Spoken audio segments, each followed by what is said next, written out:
Hello again. Now, a lot of executives say to me, what do I do with my hands? Can't be that difficult, can it really?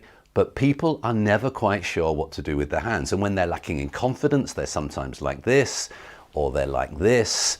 And that tends to make you hunched and smaller. And actually what we want are people to be more engaged and bigger, because that makes them look more impactful on the stage. So I have a couple of really simple tips.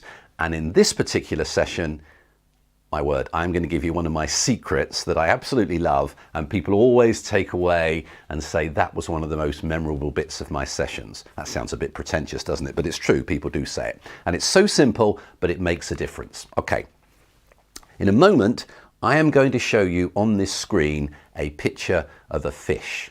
And what I want you to do is just show me how big that fish is. Okay, it's a really simple exercise. Right, ready? Here we go. How big is this fish?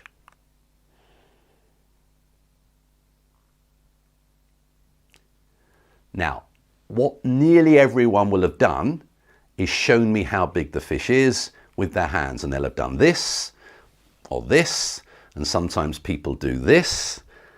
It doesn't really matter. Size is not the issue here. What is the issue is that people always hold the gesture. The fish is this big, or this big, or this big, and they hold the gesture.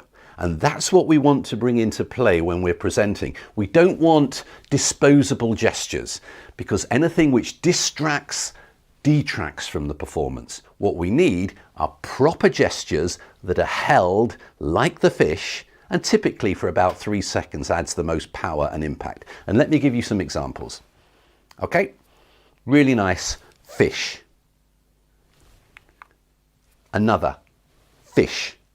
And perhaps one of the best fish examples of all time, Mr. Obama, President Obama with a big fish. So what we need to do is have the gesture that is held. I've got 2 magic gestures which I talk about. I'll put the next one in the next video, but this one I simply call the fish. And what I want you to do now is go away and think about practicing telling a story. Remember my story I had earlier on about my daughter, the communicator, and when we were on the banks of the Zambezi in Zambia, and think about having a story that you can tell.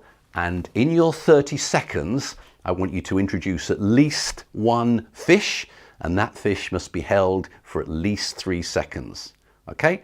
And if you do that, please send me the videos through. I'd love to have a look at them, and I'll respond whenever I can. But now we practice on the fish.